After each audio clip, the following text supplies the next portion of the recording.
Why don't you really know what you want? Two reasons that you don't really know what you want. Number one, you have it. Number two,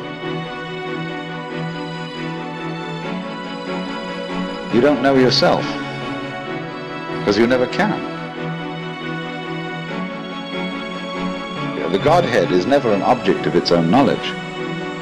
Just as a knife doesn't cut itself, fire doesn't burn itself, light doesn't illumine itself. It's always an endless mystery to itself. I don't know. And this I don't know, uttered in the infinite interior of the Spirit,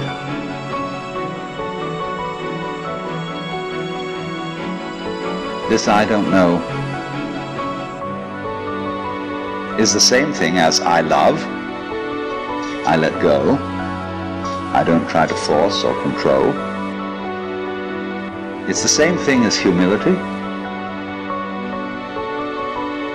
If you think that you understand Brahma,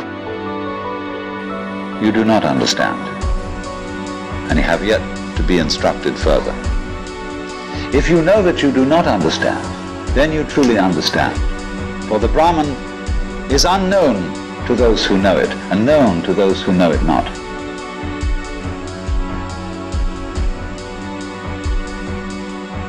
And the principle is that any time you, as it were, voluntarily let up control, in other words, cease to cling to yourself, you have an access of power. Because you're wasting energy all the time in self-defense, trying to manage things, trying to force things to conform to your will. The moment you stop doing that, that wasted energy is available. Therefore, you are, in that sense, having that energy available, you are one with the divine principle. You have the energy.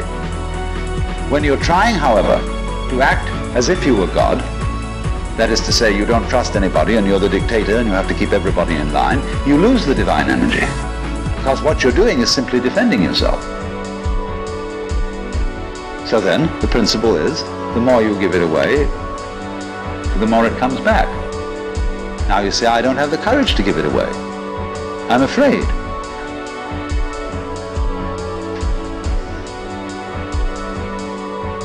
And you can only overcome that by realizing you better give it away because there's no way holding on to it. The meaning of the fact, you see, that everything is dissolving constantly, that we're all falling apart, we're all in a process of constant death, and that the worldly hope men set their hearts upon turns ashes, or it prospers, and like snow upon the desert's dusty face, lighting a little hour or two is gone, you know, all that Omar Khayyam jazz. You know, the cloud-capped towers, the gorgeous palaces, the great globe itself, aye, all which it inherits shall dissolve, and like this insubstantial pageant faded, leave not a rack behind. All falling apart. Everything is. That's the great assistance to you. That fact that everything is in decay is your helper.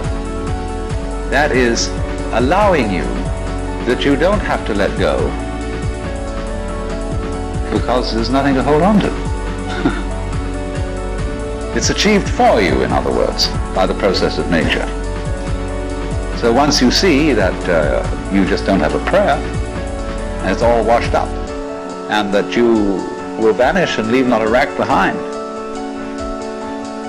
and you really get with that, suddenly you find you have the power, this enormous access of energy. But it's not power that came to you because you grabbed it.